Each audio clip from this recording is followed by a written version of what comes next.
God, you cannot make it through life. Kahit anong amount ng accomplishment, kung wala ang Diyos, hindi mo kaya. Kahit gaano kataas ang iyong pinag-aralan, kung wala ang Diyos, hindi mo kaya. At kahit gaano kadaming experiences ang naramdaman mo, naranasan mo, gaano karaming wisdom ang iyong natutunan dahil sa age na meron ka ngayon, hindi tayo darating sa tagpo ng ating buhay na masasabi natin hindi natin kilala ang Panginoon. Unfortunately for some, unconsciously, sinasabi natin na talagang in essence, hindi na natin kilala ang Panginoon. Siguro dahil sa taas ng pinag-aralan, sa dami ng pera sa bank account, masyado ka lang sigurong masaya. Kaya minsan, yung bagay na ginawa ng Diyos sa buhay natin ay hindi na natin maipagpasalamat sa Kanya. Hindi ako nandito para husgahan ang bawat isa. I'm just here to remind each and every one of you that everything you have right now comes from the Lord. Your wealth comes from the Lord, and even your ability to acquire that wealth came from the Lord. Walang bagay sa mundong ito na hindi galing sa Panginoon. Even the breath that we breathe, the life that we live, the skills, the personality that you have, lahat po yan ay galing sa ating Panginoon. Maraming tao sa mundo ang nakakalimot kasi sila'y bulag sa katotohanan na akala nila kaya sila mayaman dahil sa kanilang galing. Akala nila kaya well-off, maayos ang kanilang buhay ay dahil sa mga experiences and things that they've done. And kasama ang lahat ng bagay na ito sa mga pagpapalang ibinigay ng ating Panginoon. Pero wag na wag tayong mabubulag po sa katotohanan na kung hindi dahil sa tulong at awa ng Panginoon. That if it had not been for the grace of God, hindi tayo makakasurvive sa mundong ito. So naniniwala ako that through this message, ibabalik muli ng Panginoon yung pananaw at paningin na ninakaw ni Satanas sa atin. I believe that somebody will get their vision back tonight. Somebody will get back that passion, that hunger, and that thirst for the Lord. Yung passion na nawala, yung thirst na nawala, yung hunger na nawala because of this blindness that we feel. Na minsan dahil sa mga circumstances ng ating buhay, nabubulag tayo sa katotohanan na kasama natin ng Panginoon kahit sa hirap ng buhay. Ibig sabihin, kaano man katindi ang pagsubok na pinagdadaanan mo, yung nag-aantay na katagumpayan sa iyo sa dulo, ay higit na mas maganda. Worth it antayin. Worth it na hindi sumuko kasi may inihandang magandang bagay ang Panginoon sa bawat isa sa atin. Huwag kang magpapabulag sa sakit na nararamdaman mo ngayon at hindi mo makikita ang future glory na inihanda ng Panginoon sa bawat isa sa atin. Kung kaya, hinihikayat ko ang bawat isa mga kapatid kahit na mag-e-expire na yung boses ko ngayong gabi. Gusto kong ipaalala sa inyo, ngayong gabing ito, as we celebrate 9 years of God's faithfulness, global family, let us seek God right now in a deeper level. Let us serve God right now in a deeper level. Laliman natin. Ang taong susunod ay pagpapakalalim. Magpapakalalim tayo. Hindi na tayo basta maglilingkod lang out of our excess. Hindi tayo magbibigay lang sa Diyos ng spare time natin, hobby or extracurricular. Si Lord hindi magiging extracurricular sa ating buhay kasi siya ang number one, siya ang sentro ng ating buhay. Because if you will say yes to God, kung magsasabi ka ng yes ngayong araw na ito, God will bring you to a life of miraculous. But if you will say no, kung hihindi ka, kung tatanggi ka, kung magpapabebe ka, you will miss the fullness of what God bled and died for you and for me. Sayang, samantalahin natin ang pagkakataon. Nagbihis ka na lang din, namasahe ka na rin lang naman, tumingin ka rin na lang naman sa salamin ng 1 oras, huwag mo sayangin yung pagpunta mo dito. Seize the opportunity, samantalahin natin ang pagkakataon, because I know you do not come here para sa entertainment. You came here because you want Jesus to transform your life. Gusto mong baguhin ka ng ating Panginoon. So my invitation to you is this. Serve the Lord your God with all your heart. Give your life to Jesus Christ. Dedicate yourself to Him. Give something to the Lord and serve Him wholeheartedly. It's now or never. Everybody shout that. It's now or never. Ito po mismo yung paksang pinag-uusapan natin sa Mark chapter 10. Sa Mark chapter 10, ang sabi ng Bible, merong isang bulag na namamalimos. At itong bulag na ito na namamalimos ay nakaupo sa gilid ng kalsada habang dumadaan ng ating Panginoon. Medyo miserable yung kanyang buhay kasi bulag na nga, wala pang pera. Iba siguro sa inyo, di ba bulag, pastor, basta maraming pera. Kesa may mata, wala namang pera. Amen? Pero siya, double siya, no? Oh, talagang double for trouble, no? Bulag na siya, beggar pa siya. And hindi ho yan unusual, lalo sa kapanahunan noon, sapagkat kapag bulag, hindi makahanap ng disenteng trabaho back then. Kaya ang nagiging trabaho ng maraming mga bulag noon, especially at that moment, siguro dahil sa kawalan ng kaalaman sa siyensya pa ng mga tao before, ang kanilang nagiging remedy ay mamalimos ng kahit konti lang. Kasi alam niyo, yung mga beggars, wala naman tayong masyadong kilalang ganito, pero nakikita natin sila sa kalsada. At madalas, ang mga namamalimos, ang kanilang hinihingi ay yung mga tira-tira, excess. May nakilala na ho ba kayong namamalimos, ang hinihingi yung ATM ninyo? Wala pa naman, di ba? Wala namang namamalimos na hinihingi ATM natin, bank account natin, PIN code natin sa ATM natin o sa bangko natin. Para sa kanila, kontento na ako sa excess. Konti lang, okay na ako. Sapat na ako sa konting pagkain, sa konting damit. Kahit konti lang. Bigyan, ambunan mo lang ako. Masaya na ako. And maaaring ngayon, meron tayong prejudice at sinasabi natin, Pastor, I think this message is not for me. Kasi in the first place, hindi naman po ako bulag. At pangalawa, hindi naman po ako namamalimos. Let me tell you this, mga kapatid. I believe with all my heart, kahit gaano kakayaman, lahat tayo namamalimos. Think about it. Di ba pag may sakit ka, namamalimos ka ng kagalingan? Di ba pag malungkot ka, para kang namamalimos ng kaligayahan? Di ba kapag hindi ka makamove forward, you are begging for progress? Hindi ho ba kapag may mali sa ating buhay, we are begging for God to put order into our life? Hindi ho ba kapag addict ka, ikaw ay namamalimos ng deliverance o kalayaan? Hindi ho ba pag malungkot tayo ay namamalimos tayo ng kaligayahan sa ating Panginoon? At some point in our life, maaaring hindi ka man namamalimos ngayon, namalimos tayo ng something sa Panginoon. At katulad ng blind beggar na ito, tumawag ka rin sa Panginoon, Lord, kahabagan niyo po kami. Kasi naniniwala ka na anumang sitwasyong hindi maganda na meron sa'yo, ay hindi yan ang kalooban ng Lord sa'yo. Hindi namatay si Jesus Christ para pahirapan ka. May purpose ang Panginoon sa iyong buhay. Anumang edad, saan ka man nagtrabaho, anumang school ang iyong pinag-aralan, God has a purpose for your life. Repeat that with me. God has a purpose for your life. And He wants you whole. He wants you sane. Because God has an assignment to you. May pinapagawa ang Panginoon sa iyo. Madalas lang nagbibingi-bingihan ka, madalas lang ayaw mong sundin. Pero may bagay na pinapagawa ang Diyos sa iyo. Nung nilikha ka niya, dinisign ka niya, nilagyan ka na kagad niya ng assignment, ng layunin, ng purpose. Kung paano yung electric fan, ang purpose niya ay magbigay ng hangin at mag-circulate ng hangin, ikaw may purpose din. Wag mo sasabihin wala kang purpose. Ibig sabihin, mas may purpose pa yung ventilador kaysa sa iyo? I don't think so. Ikaw ay may purpose. Ikaw ay may layunin. Kaya ka buhay ngayon, may layunin ang Panginoon sa iyo. It doesn't matter kung paano ka pinalaki. It doesn't matter how young you are. It doesn't matter how old you are. Hallelujah. Huwag kayo titingin sa katabi ninyo. Amen? Because the purpose of God in your life is clear. It's not dependent on the family background, school that you went to or did not went to. Ang purpose ng Panginoon sa iyo, klaro. Hindi lang natin madalas makita. Pero kung buhay ka ngayon, may layunin ng Diyos sa iyo. Kung may pulso ka pa, ibig sabihin may purpose ka pa. If you are alive right now, God has an agenda for each and every one of us. Ang problema, kaya tahimik yung katabi mo, hindi natin yun makita. Bulag tayo sa katotohanan na ang Diyos ay may purpose sa atin. Akala mo kasi pinabayaan ka na ng Diyos. Akala mo kinalimutan ka na niya. Akala mo walang bagay na inilaan ng Panginoon sa iyo. Naniniwala ako, kapatid, na kapag ikaw ay lumakad at pumasok sa kalooban ng Panginoon, dun mo lang mararanasan yung tunay na kaligayahan. Alam kong masaya ka ngayon, pero maniniwala ka bang mas may isasaya ka pa?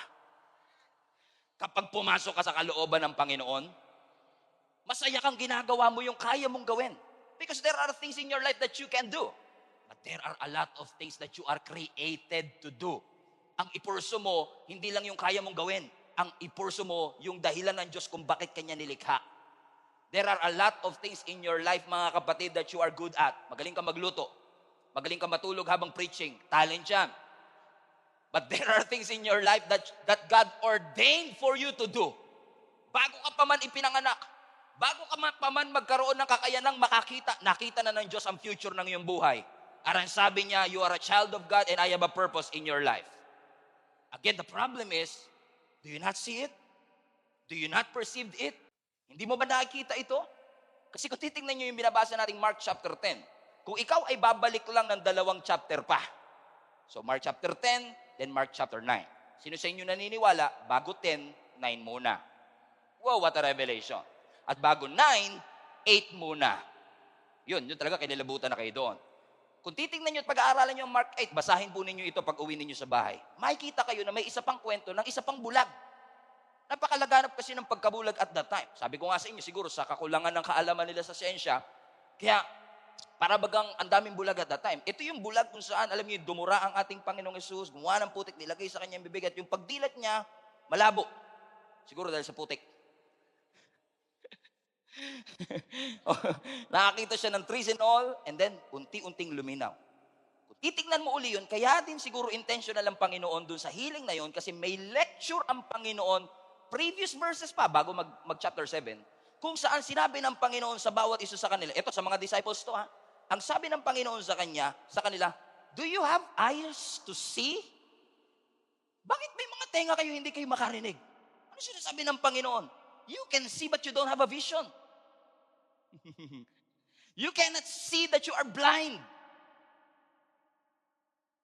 Grabe yun. You cannot see that you are blind. Oh yeah, praise God. Siguro mamaya mga 12 o'clock, tsaka, ay grabe, lalim pala nung joke na yun. Ngayon sobrang lalim, ngayon ko lang siya naintindihan. At sinasabi ng Panginoon sa kanila, alam kong nakakakita kayo mga disciples, pero sa totoo lang, sa spiritual realm, bulag kayo.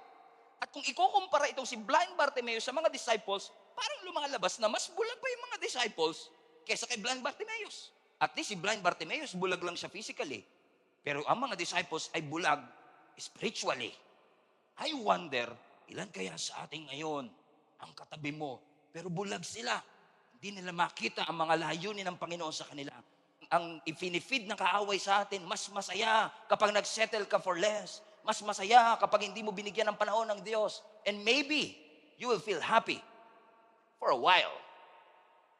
But true and lasting freedom, true and lasting joy, only comes from Jesus Christ. Kapag pinapasok mo at inimbitahan mo ang Panginoon sa iyong buhay, siguradong magbabago ang takbo nito. Kung kaya't ini-encourage ko ang 5 sa inyo, kahit 5 lang. Huwag na tayong mag-settle sa Christianity light, parang diet coke. Hanggang diet lang, pa-light lang, kung ano lang gusto ko, kailan ako available, magsiserve ako sa mga leftover ko, magbibigay ako sa excess ko, mag-i-involve ako sa spare time ko, sa hobby lang, sa extracurricular activity lang ng aking buhay. Today, tonight, God is going to change the way you see the Lord. Because the way you see the Lord will affect the way you live. And the moment na hindi mo ma-realize kailangan mo ang Diyos, hindi magbabago ang iyong buhay. Kaya siya'y nakaupo sa gilid ng kalsada, si Jesus ay dumadaan. Sabi ng next verse, verse 47, when he heard, everybody say heard, nung narinig niya, look at this, alam niyang bulag siya, pero alam din niyang hindi siya bingi. Sinasabi ng Bible, nung narinig niya na si Jesus ay from Nazareth ay papunta, naglalakad dun sa path kung nasan siya nakaupo. He shouted, Jesus, Son of David, maawa po kayo sa amin. Have mercy on me. Pwede niya sabihin, bakit pa ako tatawag? Wala nang pag-asa ang aking buhay. Bulag naman ako eh. Pero alam niyo mga kapatid, ang gustong-gusto ko sa storya na to, hindi siya nag-focus sa hindi niya kayang gawin. Nag-focus siya sa kaya niyang gawin. Alam niyang bulag siya pero nakakarinig siya. Alam kong hindi ako nakatapos ng pag-aaral pero alam kong madiskarte ako, may talento ako, may skills ako. Nakikigis yung sinasabi ko mga kapatid, that you don't dwell on what you cannot do, instead you focus on what you can do. I cannot see you, but I can hear Jesus coming. Hindi ako mag-i-excuse sa sabihin ko, di na ako gagaling, hindi na ako aahon, puro na lang mess, puro na lang limitation, puro na lang weaknesses ang aking buhay. Kaninang umaga may lumapit sa akin, Pastor, we thank you for the message. Physically, hirap na hirap siya. Pero ang sabi niya, I believe with all my heart, tinatawag ako ng Panginoon to a deeper level. What am I saying mga kapatid? We all have our excuses. Lahat tayo may excuses. At hindi tayo mauubusan ng excuses. Pero where will you put your focus on? Sa mga bagay na hindi mo kayang gawin o sa mga bagay na kaya mong gawin? Kasi nung na-discover niya na itong Jesus na ito ay dumaraan doon sa path na kanyang pinupwestuhan, sumigaw siya sa ating Panginoon. Sabi niya, Jesus, Son of David, maawa po kayo sa amin. Have mercy on me. I don't know. I just have a theory. Nung araw kaya na yon, ilang beses kaya siya sumigaw? Palagay ninyo. For mercy. Well, kung ako tatanungin nyo, palagay ko, that's the first time that he shouted Kasi kung dumaan si Roberto, hindi naman siya sisigaw na, Roberto! Have mercy on me! Kasi ang daming dumadaan. Pero bakit nung narinig niya yung pangalan ni Jesus, tumawag siya at nanghingi siya ng awa? Take note, hindi niya sinabing, alms, alms. Hindi niya sinabing, palimos, Lord. Hindi niya sinabing palimos. Ang hiningi niya, awa mula sa ating Panginoon.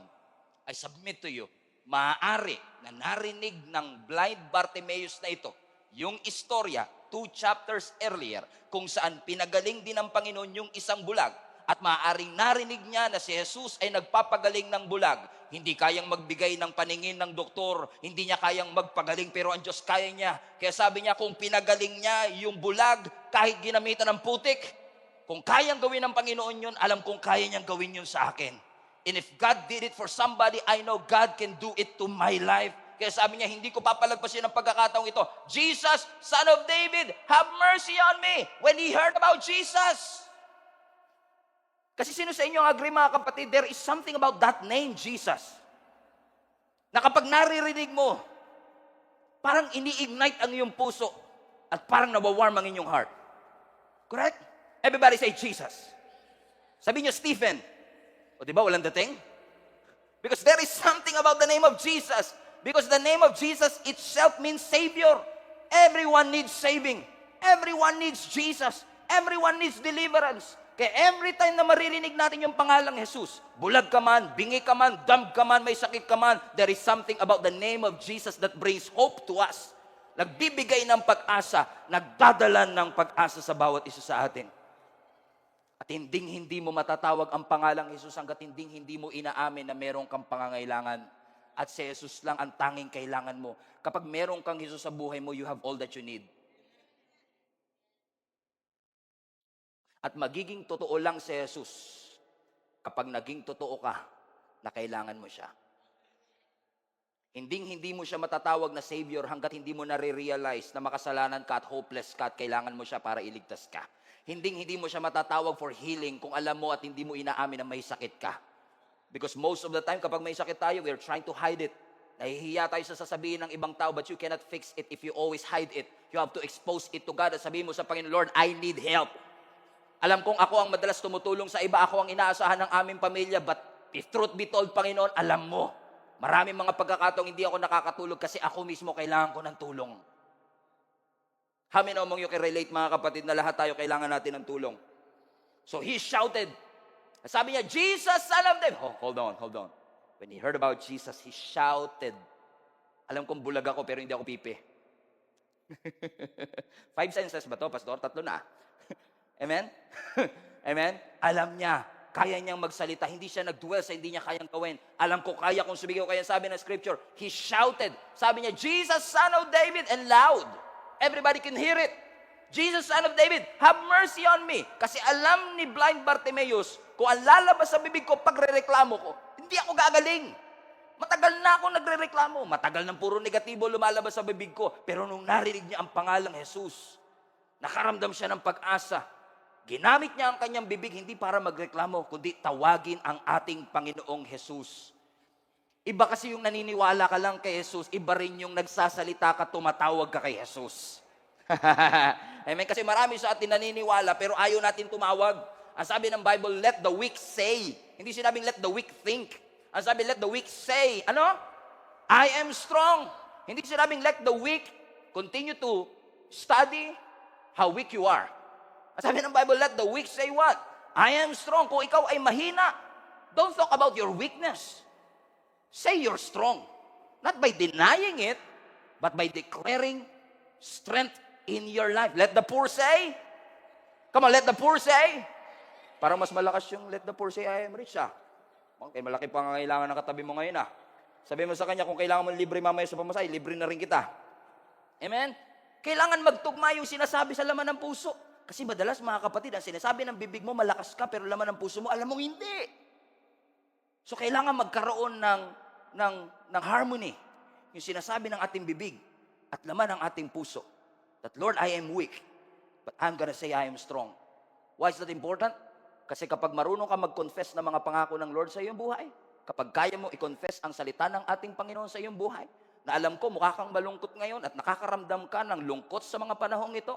Pero every time maririnig mo yung sinasabi ng Psalms 23 verse 4 that though you walk through the valley of the shadow of death, you should not be afraid for God is with you, and you continue to confess that with your mouth, God is with me. I feel lonely, but I'm not alone. God is with me. God is with me. God is for me. You continue to confess, not just what you see, not just what you feel. You are continuing to confess what you want to experience in your life. Determinado talaga siya, no? Napansin nyo? Tutuwa nga ako dito kay Blind Bartimaeus. He cannot see, but he is so focused. Sabi niya, Jesus, Son of David, have mercy on me. Si Bartimaeus, tumatawag kay Jesus. Si Robelin, tumatawag sa Panginoong Jesus. Si Isa, tumatawag sa Panginoon. Si Stephen, tumatawag sa ating Panginoon. Sino-sino kaya sa night service ngayong gabing ito ang tumatawag sa ating Panginoong Jesus? Kasi pagka pinag-aaralan ng kwentong ito, pag tinatanong natin, anong pangalan ng bulag na lalaking ito sa Mark chapter 10? Siya si Bartimaeus. But actually, yung pangalang Bartimaeus ay hindi talaga pangalan. Kasi sa Hebrew, ang ibig sabihin ng Bartimaeus, halimbawa, Bar, sa Hebrew, ang ibig sabihin ng Bar is anak. Timaeus, pangalan ng kanyang tatay. So kapag sinabi mong Bartimaeus, anak ng tatay niya. Parang Bar Stephen, kung magkakaanak ako, Bar Stephen. Anong pangalan mo? Bar Stephen. Bar David. Di guess ang iba. Mga millennials, di na naabot si Bar David. Hinebra. Number 1. Amen? Si Bartimaeus. Look at this. So yung anak ni Timaeus, tumatawag sa anak ng Diyos at humihingi ng konting awa. Have mercy! Please! Kaawaan niyo po kami. At maaaring hindi ka sumisigaw ngayon, pero ang puso mo kanina pa gustong sumigaw. Maawa ka, Lord, addict ako. Maawa ka, Lord, broken ako. Maawa ka, Lord, empty ako. At lalong maawa ka, Lord, empty pocket na po. Maawa ka, Panginoon, have mercy on me. Sino sa inyo, mga kapatid, deep down within you, you are praying and asking God for mercy. Lord, have mercy. Have mercy. Look at this. Look at the shift here. Kanina, namamalimos siya ngayon. Umiiyak na siya. Kasi bakit ka mamamalimos kung pwede ka namang umiyak for breakthrough? Sabi mo sa katabi mo, stop begging. Stop begging. Kasi ang mga beggars, they are just looking and expecting for excess, sobra-sobra. Pero this time, hindi na sobra hinihingi niya. Sabi niyo, Lord, kaawaan mo ko. Bigyan mo ko ng atensyon. Lord, I want to experience your malasakit. Because a beggar begging is expecting for an excess, but crying is expecting for a miracle. But, sabi ng verse 48, naingayan sila sa sigaw ng lalaking ito. Kaya sabi ng verse 48, many people told him to stop. Stop! Stop! Stop! Actually, mas masakit yung Greek word. Sa Greek word, sabi mismo ng disciples, beggar, shut up. Shut up. Shut up. Stop. Stop. Stop. Mas masakit. Alam niyo kung ano mas masakit? Yung disciples mismo ang nagpapatigil sa kanya. Or kung hindi man kasama yung disciples na nagpapatigil sa kanya. Now that, I find it fascinating, you know why? Because yung mga disciples, alam nila yung ministry ni Jesus. Ang ministry ni Jesus, magpagaling ng may sakit. So ang trabaho dapat nila, tulungan yung may sakit na lumapit kay Jesus. Diba? So ang trabaho talaga nila is to usher the people into the presence of Jesus. So ang trabaho nila, usher. Ang ginawa nila, bouncer. Naging bouncer sila. Huwag ka lalapit. Tap, shut up. No, their job is supposed to usher the people into the presence of God, but instead of ushering them into the presence of God, naging bouncer sila. Huwag kang lalapit. I wonder ilan kayang mga church people ngayon na ang trabaho sana ay mag-usher ng tao palapit kay Jesus, pero nagiging bouncer tayo, sinasabi natin, hindi ka pwede lumapit, may kulay buhok mo. O hindi ka pwedeng lumapit, you are not dressed well enough for the Lord. You're not educated enough, experienced enough. No, our job as a church is to bring people into Jesus Christ. We are the salt and light of the world. You're supposed to be salty. You're supposed to shed your light. So kung ikaw yung nasa katayuan ni blind Bartimaeus at pinipigilan ka ng ibang lumapit sa kanya, if you feel messed up and screwed up, if you feel like nasa hukay ka at parang hindi ka na maiaahon, at sinasabi lagi ng ibang tao sa iyo, wala ka ng pag-asa. Huwag ka nang tumawag sa Panginoon, hindi ka niya naririnig. I am here tonight to break that lie and tell you, mga kapatid, that God is here to accept you just as you are.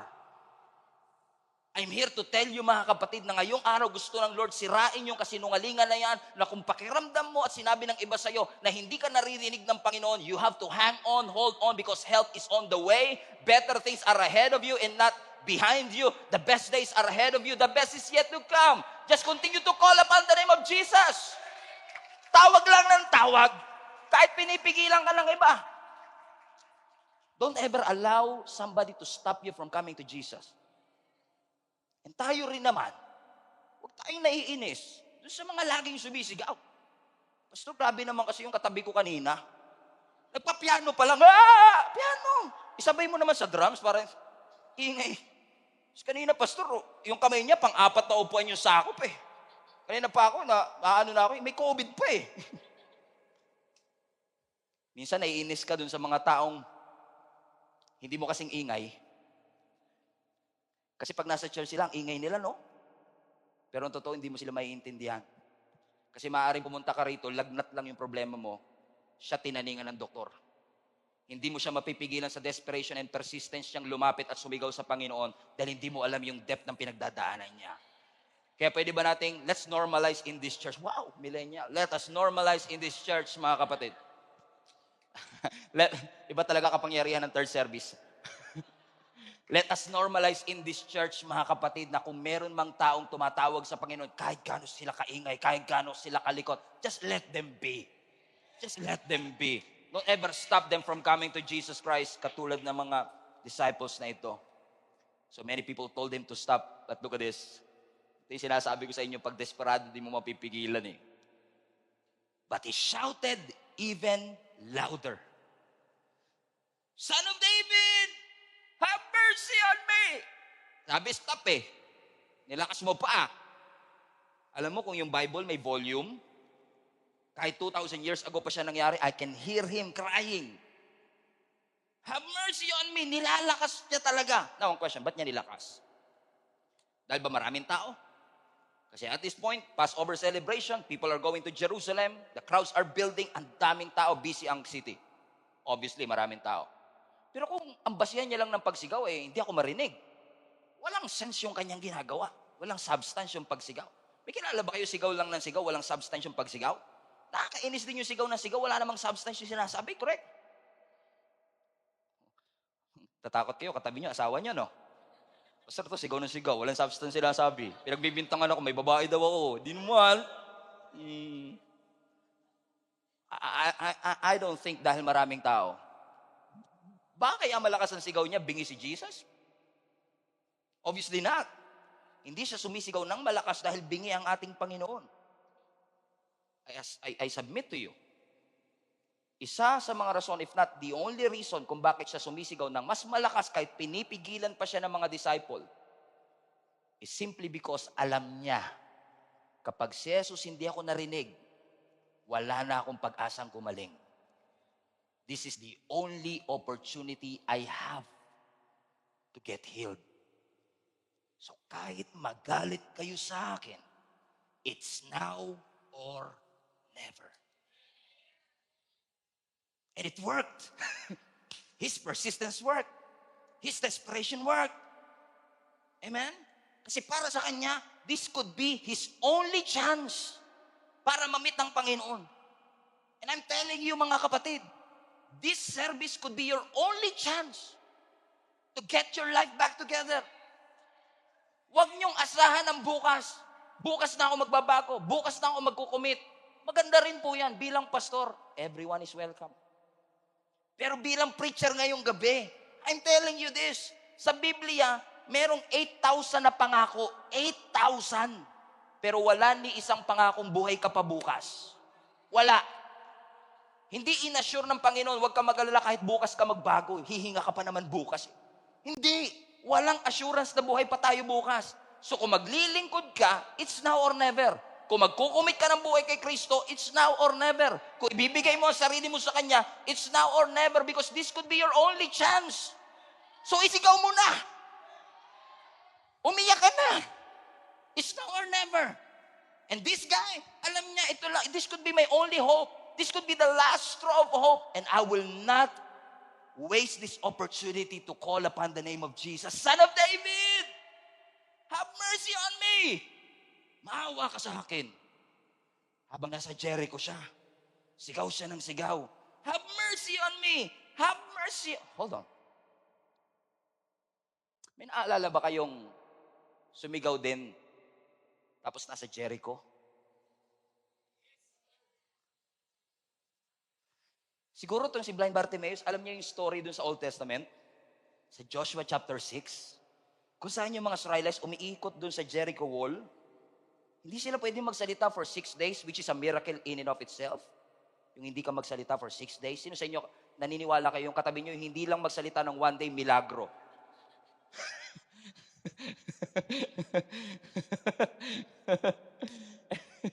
Biro lang, kayo naman. Ang matindi nun, Brad, meron pang mga babae dun sa hindi rin nagsalita. Another miracle, Brad. Mamaya mga 9 o'clock gets yan. Hindi ka makapagsalita is already a miracle. And after 7 days, sabi ng Bible, now it's time for you to shout. Shout as loud as you can, for I have delivered Jericho into your hands. Ah! Alam niya yung storya na yon.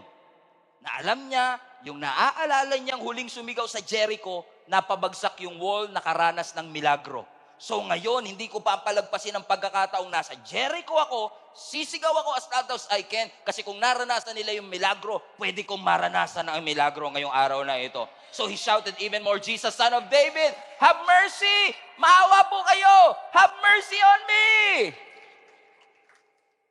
Sa Old Testament, ang kasama ng mga Israelites si Joshua. Nag-deliver sa kanila papunta ng Promised Land. Nilabas sila sa bondage. Sa Mark chapter 10 sa New Testament, Joshua, Yeshua. Same name actually. Both name says Savior. Sa Old Testament, si Joshua, nilabas sila sa bondage of slavery. Si Yeshua is willing to deliver him from the bondage of blindness. Hindi ko papalagpasin ang pagkakataong ito. I'm gonna cry out to God and say, Jesus, Son of David, loud to louder, big to bigger. Hindi niyo ako mapapahinto. I'm desperate and persistent enough to call upon the name of Jesus. Sabihan niyo na akong baduy, tanggalin niyo ako sa group chat, i-friends over niyo ako, huwag niyo akong isama sa mga gathering natin kasi nakikijayang kayo sa akin, but no one can stop me from calling on the name of Jesus. So from loud to louder. Sino sa inyo naniniwala mga kapatid that God is going to, Tagalogin ko na lang, iaangat ng Lord, mas maganda to, iaangat ng Lord ang level ng buhay mo ngayong taon. Sino sa inyo naniniwala? Iaangat ng Lord.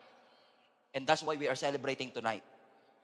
Kasi gusto ng Lord, alam nating lahat, pinalaki ng Lord ang Kamanaba, pero papalakihin palalo ng Panginoon ang Kamanaba. In fact, we were supposed to do this anniversary on 2 service lang. Pero kung lahat kayo ilalagay namin sa second service, hindi na rin kasya talaga. And we thank the Lord for this opportunity na meron tayong 6 p.m. service kasi yung big naging bigger. Amen? Because today, I believe with all my heart that God is going to expand, grow, make us not just large, but larger. Sino sa inyo naniniwala maraming na mangyayari sa inyong buhay? Big great rich Amen? Ang gagawin ng Panginoon sa atin. And you know what? Dahil hindi siya huminto, and I will close with this, ang sabi ng verse 49, Jesus stopped. Jesus stopped. Kung alam nyo lang yung theological tension sa part na yan, how could Jesus, the creator of the universe, could stop? But he did. He stopped. Ginawa niya na yan many times. Huminto siya dun sa bleeding woman. Huminto siya sa Gentile woman. Hinintuan niya yung prostitute sa Luke 7. Huminto siya para kay Zacchaeus. And if he can stop for these sinners, he can stop for you. Nung uminto ang ating Panginoong Jesus, sabi ng scripture, continue reading, call him over. Tawagin niyo siya. Kanina yung lalaki yung tumatawag kay Jesus. Ngayon si Jesus na ang tumatawag sa kanya. Verse 51, sabi ng Panginoon, what do you want me to do for you? Master, I just want to see. Gusto ko lang po makakita. Hindi niya sinabing, konting barya lang po. Konting pagkain lang. Kasi alam niya yung kalibre ng ating Panginoong Hesus. Hindi lang limos ang kayang ibigay nito, hindi lang tinapay ang kayang ibigay ng Panginoon. Kaya niya akong bigyan ng bagay na hindi kayang ibigay ng iba sa akin. At kayang ibigay ng Lord yung totoong kailangan ko. Gusto ko lang makakita. Pwede sabihin ni Jesus na, pwede bang limos na lang? Hindi pwede. Actually, kaya kabulag, makasalanan yung mga ninuno mo. You don't deserve this. But you know what? That's the beauty of God's grace. You don't deserve it. But God gave it anyway. God knows your dark secrets. God knows your deep secrets. God knows your dirty secrets. But God chose to love you anyway. He asked for healing. Pwedeng humingi siya ng tinapay, right? Sanay na siya sa paghingi ng tinapay. Because sometimes when the wait is long, we usually lower our standards. Napansin niyo yun? Pag matagal mo nang inaantay, binababa mo na yung standards mo. Right? Nung 17 ka pa lang, tall, dark, and handsome. 24. Lord, kahit tall, dark, pwede na, Lord. Tall, dark. 27. Dark, Lord, dark. Pero siya, he did not settle for less. Sabi niya, I know, alam ko ang kalibre ng Diyos. Hindi lang ako kaya nitong bigyan ng limos. Kaya ako nitong bigyan ng kagalingan. Yun ang gusto kong ipakita sa inyo ngayong gabi. Huwag mong i-underestimate yung kayang ibigay sa iyo ng Panginoon ngayon. Maaaring iba sa inyo, pinagpe-pray nyo kanina, Lord, sana sa pag-ating ko ng anniversary, mabago man lang yung takbo ng aking araw, sumaya man lang ako para bukas pagpasok ko sa opisina, hindi ako bad trip, alas 6 pa lang. And many of you are asking, Lord, change my day. Minsan pag nagbabasa ka ng mga inspiring words, oh, thank you. You made my day. And sometimes we apply it to the Lord and sinasabi natin, Lord, I will come to church right now. Make my day. Sabi ng Panginoon sa atin, sure ka ba? Namatay ako sa krus? Nilibing? Muling nabuhay? Tapos ang tingin mo, kaya ko lang gawin to change your day? No. I cannot just change your day. I can change your whole life. So come to me and ask me something big because I am able to do it exceeding abundantly above all that you could think or imagine. I cannot just heal you. I can make you whole. I cannot just motivate you. I can inspire you to follow Jesus like never before. Just come to Him right now and say, Lord, I'm not gonna settle for less. Tinipid ko yung hingi ko dun sa mga taong may kakayanan. But right now, I'm here because I want to come to you and show you, God. I'm not just desperate. I believe you can do big things in my life. So come to Him with an expectation. Ano sabi ng Panginoon sa kanya? You may go. Your eyes are healed. Pinagaling ka na ng ating Panginoon because of your faith. At dahil siya'y nakakita, immediately, sabi na scripture, he went down on the road with Jesus. Utang niya sa Diyos kung bakit siya nakakakita ngayon. Utang niya sa Diyos kung bakit yung buhay niya ngayon ay nagbago at tinaas ng Lord ang level. Hindi ko sasayangin yung buhay na binago ng Diyos para gawin ko at magsettle ako sa bagay na alam kong hindi ko layunin. I'm gonna follow Jesus kahit saan niya ako dalhin because I have a story to tell. Not how great my life is, but how great my God is. How gracious He is. How righteous He is. How holy He is. So right now, I want to encourage you to stand up right now. Stand up on your feet. If you can, even in your home, stand to your feet. Raise your hand sa Panginoon. And we're going to pray for you. I want to pray for you right now. Let me pray for you. With our arms, Lord God, stretched wide. For those people, Lord God, who have already heard this message and those who are listening to this message for the very first time, I know this is a brand new experience that you are creating right here and right now. You are reminding us that only you can turn the ordinary to extraordinary, that you can turn our mess into a message, a test into testimony, a trials into triumphs. So Lord God, we come to you with a big expectation, knowing that you are able to do exceeding abundantly above all that we could imagine or think. So tonight, we come to you, Lord God, and asking not just for you to change our day, change our lives, Lord. Baguhin mo ang aming buhay. Itaas mo ang level ng aming buhay. Sa lahat ng mga tatay na narito ngayon, Lord God, na hindi nila inaamin na sila'y pagod na at sila po, Panginoon, ay nangangailangan ng tulong. Meet them, Lord God, right where they are. Kausapin mo at yakapin mo ang kanilang puso. Sa mga nanay, Lord God, that appeared to be strong, but that deep down within them, nagbo-worry po sila sa kanilang future. Kausapin niyo po sila ngayon. For those young adults, Lord God, na nag-worry sa kanilang future, nag-worry kung makakapag-asawa pa sila o hindi, mag-worry sa kanilang future, sa kanilang buhay, Lord, i-comfort niyo po sila right where they are. Tanggalin niyo po yung anxiety, depression, fear na kanilang nararamdaman and meet them right where they are right now. It's now or never, Lord God. That's why we come to you with a confident expectation that something good is going